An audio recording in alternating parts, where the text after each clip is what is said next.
حضرت علامہ مولانا سید مقتدی حسین صاحب جعفری مداری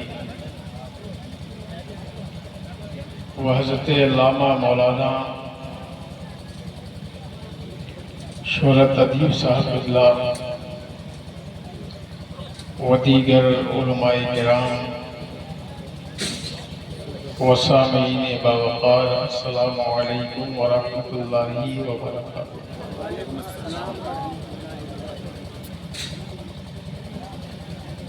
الحمدللہ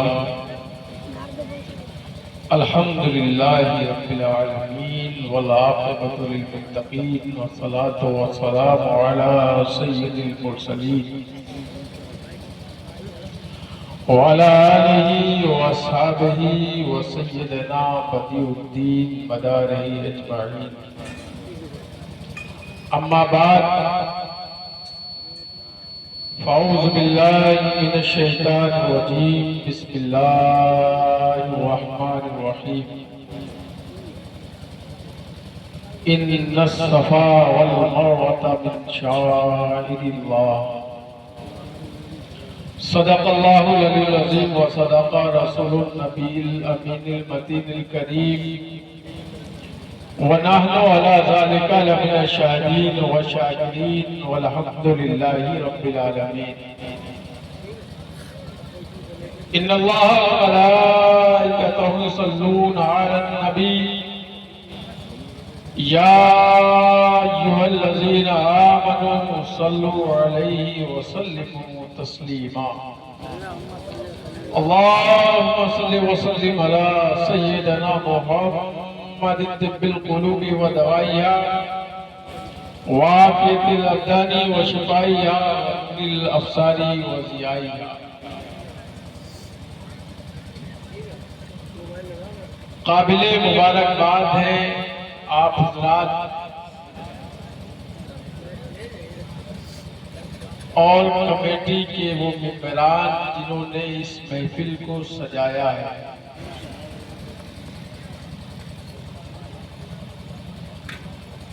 ویسے بھی آپ حضرات قابل مبارکباد ہیں کہ آپ کو آپ کے باپ دادا سے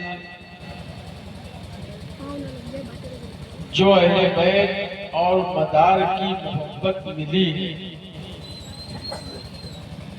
الحمدللہ جس طرح سے آپ کے باپ دادا اہل بیت سے محبت کرتے تھے، مدار سے محبت کرتے تھے اور مدار والوں سے محبت کرتے تھے، اسی طرح آج بھی ان کی نسلیں اہل بیت اور مدار سے محبت کرتی ہوئی نظر آ رہی ہیں۔ وہ اور لوگ ہیں کہ جن کے باپ دادا مداری تھے، لیکن اب ان کی نسلیں مداری نہیں ہیں، اور یہ ان کی بدقسمتی ہے کہ جن کے باپ دادا مداری تھے، آج بہت سے ایسے لوگ ہیں کہ ان کی نسلوں میں اہل بیت کے گستاخ اور دشمن نظر آ رہے ہیں۔ اور آپ کے لیے خوش قسمتی ہے کہ اللہ کے پیارے نبی صلی اللہ علیہ وسلم کا ارشاد ہے کہ جس نے حضور پاک نے فرمایا من ماتا علی حب آل محمد ماتا شہیدا، کہ جس نے میری آل سے محبت کی اور میری آل کی محبت میں مرا وہ شہید مرا، اور فرمایا کہ جو جس سے محبت کرتا ہے اس کا حشر بھی اسی کے ساتھ ہوتا ہے۔ تو الحمدللہ آپ اہل بیت سے محبت کرنے والے ہیں، اہل بیت سے چاہنے والے ہیں، خود قطب المدار کے دیوانے ہیں، تو آپ دنیا میں بھی کامیاب ہیں اور انشاءاللہ تعالی آخرت میں بھی آپ کامیاب رہیں گے۔ یہ مہینہ ذی الحجہ کا مہینہ ہے جو سال کا آخری مہینہ ہے، اور اس مہینے میں ساری کائنات سے لوگ حج کے لیے مکہ میں، عرفات میں، منی میں جمع ہوتے ہیں۔ یہ سال کا آخری مہینہ قربانی کا مہینہ ہے، اور اس کے بعد آنے والا مہینہ بھی قربانی کا ہے۔ یہاں بھی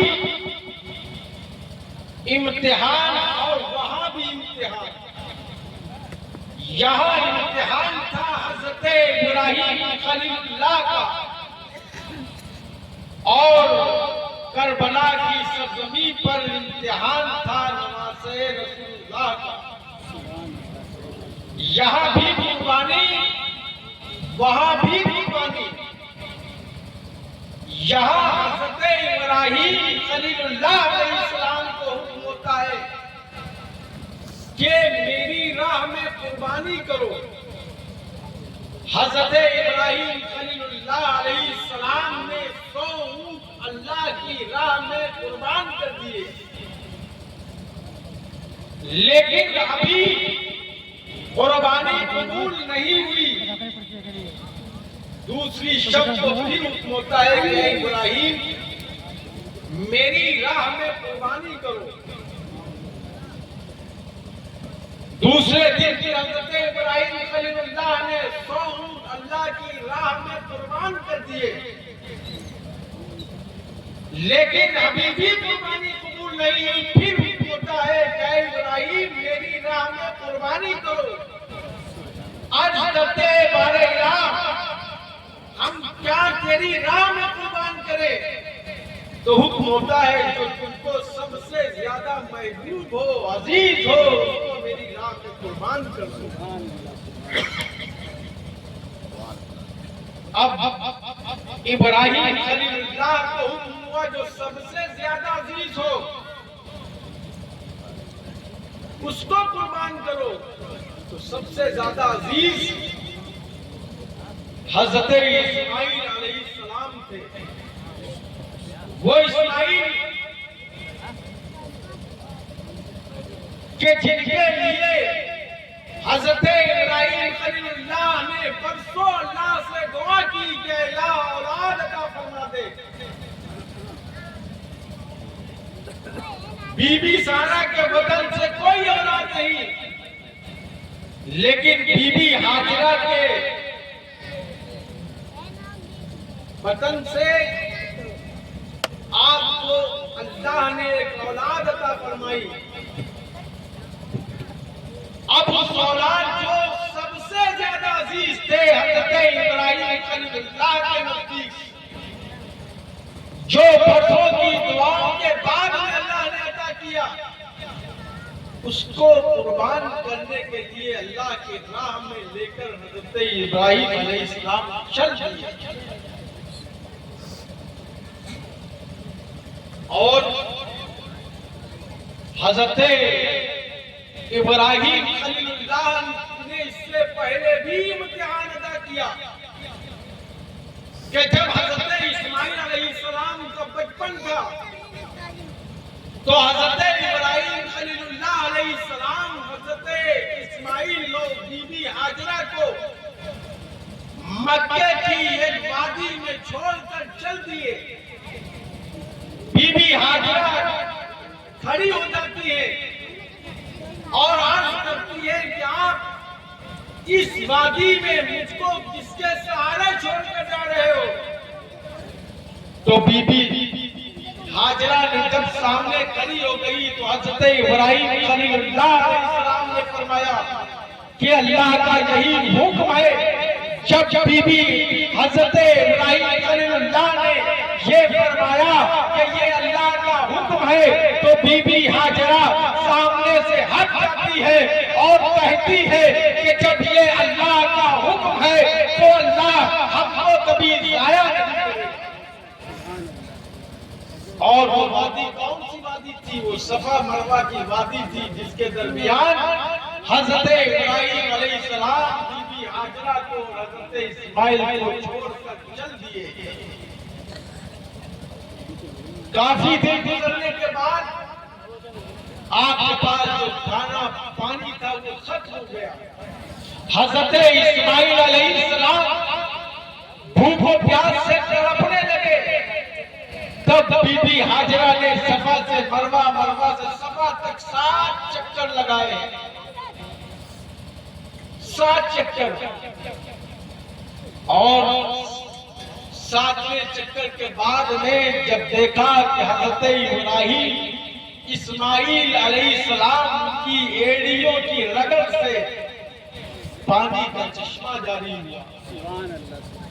اور اسی وادی میں جب آپ 7 چکر لگایا کرتی تھی تو ایک جگہ سے آپ دوڑ کر نکل جایا کرتی تھی کیونکہ وہاں سے آپ کو حضرت اسماعیل نظر نہیں آتے تھے.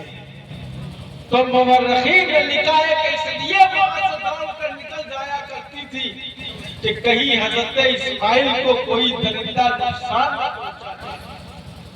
آج بھی جو لوگ حج کرنے جاتے ہیں، عمرہ کرنے جاتے ہیں تو اس جگہ سے دوڑ کر نکلتے ہیں. ہری لائٹ لگی ہوئی ہے وہاں سے دوڑ کر نکلتے ہیں. لیکن وہاں سے دوڑ کر جب حضرت ہاجرہ نکلتی تھی تو یہ خوف نہیں تھا کہ وہاں پر آپ کو حضرت اسماعیل نظر نہیں آتے تھے. تو یہ خوف نہیں تھا کہ کہیں حضرت اسماعیل کو کوئی درندہ نہ اٹھا لے جائے، نقصان نہ پہنچا دے. نہیں، بلکہ آپ کو اللہ کی ذات پر اتنا بھروسہ تھا کہ جب حضرت ابراہیم علیہ السلام چھوڑ کر جا رہے تھے اور حضرت ابراہیم نے فرمایا تھا کہ اللہ کی یہی مرضی ہے، یہ اللہ کا حکم ہے، تب بی بی ہاجرہ نے فرمایا تھا کہ جب اللہ کی یہی مرضی ہے تو اللہ کبھی ہم کو ضائع نہیں کرے گا. پھر یہ خوف نہیں، بلکہ وہاں سے اس لیے دوڑ کر نکل جایا کرتی تھی کہ صفا مروہ کے درمیان 70,000 نبیوں کے قبریں، اس لیے وہاں سے دوڑ کر نکل جایا کرتی تھی. وہاں اللہ نے حضرت اسماعیل کی حفاظت فرمائی. اب جب حضرت اسماعیل بڑے ہوئے تو حضرت ابراہیم خلیل اللہ اللہ کی راہ میں قربان کرنے کے لیے چل دیے. اور جب حضرت اسماعیل ابراہیم علیہ السلام نے حضرت اسماعیل علیہ السلام کی گردن پر چھری رکھی تو زمین و آسمان کانپ اٹھے، لرزہ طاری ہو گیا. حکم ہوتا ہے جبریل کو کہ جنت سے میڈا لے کر جاؤ اور میرے خلیل کو میرا سلام پیش کرنا اور حضرت اسماعیل کی جگہ دھوکہ لے کر. حضرت ابراہیم خلیل اللہ علیہ السلام نے حضرت اسماعیل علیہ السلام کی گردن پر چھری رکھ دی. سخت ہاتھ سے، تیز ہاتھ سے حضرت ابراہیم علیہ السلام چھری چلانے لگے. لیکن چھری چلی تو حضرت اسماعیل پر نہیں، حضرت ابراہیم کنبہ لے کر آئے تھے. حضرت جبریل علیہ السلام حضرت اسماعیل کی جگہ پر حضرت ابراہیم نے کنبے پر چھری چلائی. جب آگ پھیلی تو حضرت اسماعیل علیہ السلام اور حضرت جبریل موجود ہے اور کنبے پر چھری چل گئی. وہاں حضرت ابراہیم علیہ السلام اپنے امتحان میں کامیاب ہو گئے. اللہ نے حضرت ابراہیم کی قربانی کو قبول کر لیا. لیکن حضرت ابراہیم کی قربانی قبول ہونے کے بعد اس مبارک مہینے کے بعد آنے والا مہینہ محرم الحرام کا مقدس مہینہ ہے، اور اس مبارک مہینے میں حضرت حسین علیہ السلام نے کربلا کی سرزمین پر وہی امتحان دیا ہے کہ وہاں ایک بھی قربانی نہیں۔ حضرت امام حسین علیہ السلام نے اپنے بچوں کو قربان کر دیا، بھائیوں کو قربان کر دیا، بھائی کو قربان کر دیا، سب کو کربلا کی سرزمین پر قربان کر دیا۔ کس لیے قربان کیا تھا؟ اسلام کی آبیاری کے لیے قربان کیا۔ وہاں حضرت ابراہیم خلیل اللہ اپنے امتحان میں کامیاب ہو گئے، لیکن کربلا کی سرزمین پر جب حسین کا امتحان لیا گیا تو حسین نے ایک قربانی نہیں دی، بلکہ حسین نے اپنے بھائی عباس کو بھی قربان کر دیا، حسین نے اپنے بھانجوں اور محمد کو بھی قربان کر دیا۔ وہاں ایک قربانی نہیں ہوئی، بلکہ حسین نے اپنے پورے خاندان کو خدا کی راہ میں قربان کر کے یہ بتا دیا کہ آج حسین اپنے امتحان میں کامیاب ہو گئے۔ اور اس لیے اپنے خاندان کو حسین نے قربان کیا تھا تو صرف اسلام کی آبیاری کے لیے۔ یزید جو برائیاں داخل کرنا چاہتا تھا، حسین نے اس کی برائیوں کو اپنے خاندان کے خون سے مٹا دیا۔ اب کربلا کی سرزمین پر حسین اپنے امتحان میں کامیاب ہو گئے، اور آنے والا مہینہ ابھی شروع نہیں ہوا، اور اہل بیت سے عداوت رکھنے والے لوگوں نے طرح طرح کی کمنٹ شروع کر دی۔ کوئی تازیہ حرام، کوئی علم حرام، کوئی شوق حرام، کوئی کرائے شربت حرام، طرح طرح کی کمنٹ شروع ہو گئی۔ لیکن پوری سال مولویوں کو، جن کو حسین کی محفل سے عداوت ہے، جن کو تعزیے داری سے عداوت ہے، وہ مولوی اٹھ کر کھڑے ہو گئے۔ کئی کو کرا تعزیہ حرام ہے، کوئی علم کو لے کر کرا حرام ہے۔ میں یہ کہتا ہوں کہ اگر تعزیے داری میں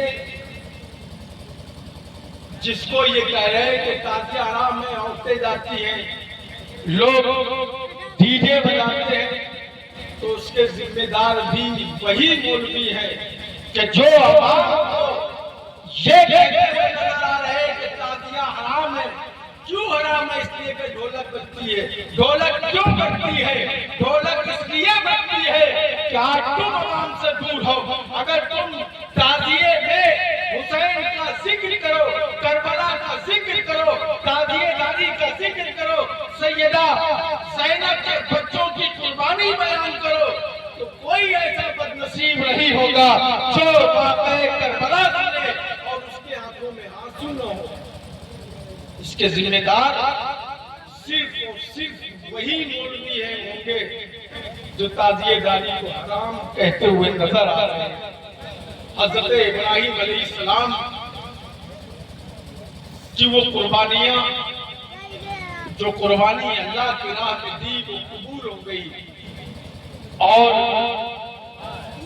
حسین پاک نے کربلا کی سرزمین پر اپنے بچوں کو جو قربان کیا تھا، تو وہاں صرف ایک قربانی نہیں تھی، بلکہ حسین نے اپنے بھائی عباس کو بھی قربان کر دیا تھا۔ اپنے بھائی مسلم کی بھی قربانی دے دی تھی۔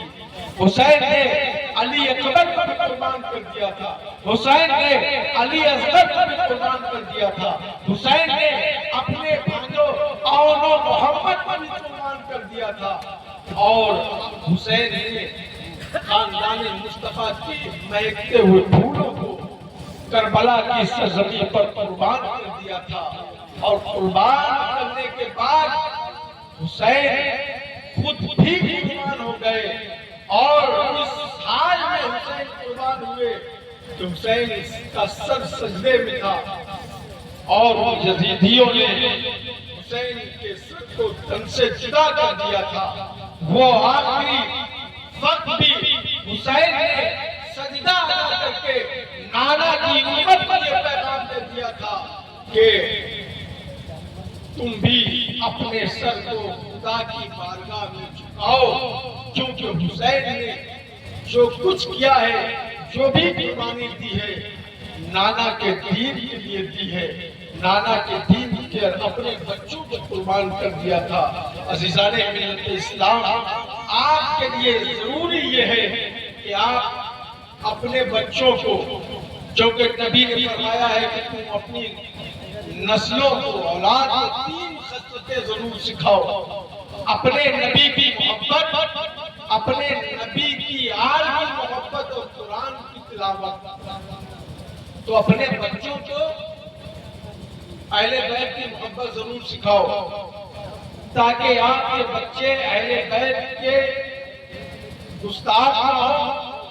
اگر اہل بیت کے گستاخ ہوں گے تو آپ کے بچے گمراہ ہو جائیں گے، کیونکہ آج کی یہ تاریخ وہی تاریخ ہے کہ جس دن نبی نے فرمایا تھا کہ میں تمہارے درمیان 2 بھاری رقم چیزیں چھوڑے جا رہا ہوں، ایک قرآن اور دوسرا اپنا خاندان، اس کو مضبوطی سے تھامے رہنا، کبھی گمراہ نہیں ہوں گے۔ اگر قرآن کو چھوڑ دیا تو گمراہ ہو جاؤ گے، اور نبی کے خاندان کو چھوڑ دیا تو گمراہ ہو جاؤ گے۔ اور مصطفیٰ نے قرآن کا ساتھی صحابہ کو نہیں بنایا، قرآن کا ساتھی تابعین کو نہیں بنایا، تبع تابعین کو نہیں بنایا۔ قرآن کا ساتھی اگر مصطفیٰ نے کسی کو بنایا ہے تو وہ اپنے خاندان کو بنایا ہے، اور فرما دیا کہ دونوں کو مضبوطی سے تھامے رہنا، کبھی گمراہ نہیں ہوگے، ان کو صرف مضبوطی سے پکڑے رہنا۔ اور فرمایا کہ یہ دونوں حوض کوثر پر مجھ سے ملاقات کریں گے۔ تو تم جس طرح سے اہل بیت سے وابستہ ہو، اہل بیت کی محبت آپ کے دلوں میں ہے، اسی طرح اہل بیت کی محبت آپ کی نسلوں میں ہونا چاہیے، اور نسلوں تک اہل بیت کی محبت پہنچنا چاہیے۔ ورنہ آپ خود اس دور میں دیکھ رہے ہیں کہ کتنے لوگ اہل بیت کے گستاخ نظر آ رہے ہیں، کہ جہاں اہل بیت ہوتے ہیں وہاں طرح طرح کی خرافات پھیلانا شروع کر دیتے ہیں۔ ان کے دلوں میں اہل بیت کی محبت نظر نہیں آتی ہے کہ اہل بیت کی محبت کیا ہے، اہل بیت کی عظمت کیا ہے۔ اہل بیت کی عظمت کے لیے یہی کافی ہے کہ ان کا ذکر، ان کا نام نماز میں ہے، یہی اہل بیت کی فضیلت کے لیے کافی ہے۔ تو ان کا ذکر جب تم نماز میں مصطفیٰ کا ذکر کرتے ہو، مصطفیٰ کا درود پڑھتے ہو، تو نبی کی آل پر درود پڑھتے ہو، تو جب نماز جو افضل العبادت ہے وہ نامکمل ہے، ان کے عشق کے بغیر تو دنیا کا کوئی کام ان کی محبتوں کے بغیر مکمل ہو نہیں سکتا۔ اگر آپ نماز پڑھتے ہیں، اگر اہل بیت کا نام نبی کی آل کو درود سے نکال دے تو وہ عبادت، نماز جو افضل العبادت ہے، وہ نامکمل ہے۔ تو پھر جب نماز نامکمل ہے اہل بیت کے نام کی وجہ سے، ذکر کی وجہ سے، تو پھر دنیا کا کوئی کام آپ کا مکمل نہیں ہو سکتا ہے ان کی محبتوں کے بغیر۔ اللہ رب العزت کی بارگاہ میں یہ دعا ہے کہ اللہ تعالیٰ ہم سب کو نبی اور آل نبی کی سچی عقیدت و محبت عطا فرمائے۔ ہم اس دنیا سے جائیں تو ہمارے دلوں میں اہل بیت کی محبت ہو، ہمارے دلوں میں جب اہل بیت کی محبت ہوگی تو یقیناً ہم اس دنیا سے جائیں گے تو نبی فرماتے ہیں من ماتا علی حب آل محمد ماتا شہیدا، کہ جو میری آل کی مرا وہ شہید مرا. آگے نبی نے فرمایا کہ من ماتا علی بغض آل محمد, ماتا کا کیا کہ جو میری آل کی عداوت میں مرا وہ کافر ہو کر مرا, وہ کفر پر مرا. اللہ رب العزت ہم سب کو نبی اور آل سچی عقیدت و محبت عطا فرمائے. عزیزان ملت اسلام, آج آپ کی نگاہوں کے سامنے یہ دو شخصیات موجود ہیں. آپ ان کو سن چکے ہیں اور لیکن آپ کو سنے ہوئے کافی عرصہ ہو گیا. آپ حضرات کو بھی حضرت علامہ مولانا سید مقتدی حسین صاحب جعفری مداری کا بیان بھی سننا ہے اور شہزادہ احسان الہند حضرت علامہ ادیب بھوری علیہ رحمت و رضوان کے ساتھ سید شہرت عجیب صاحب قبلہ کو بھی آپ کو سماعت کرنا ہے. تو جو لوگ کمیٹی کے ادھر ادھر بیٹھے ہوئے ہیں یا کسی ضروریات سے گئے ہوئے ہیں, ان سے گزارش ہے کہ وہ حضرات یہاں تشریف لے آئیں.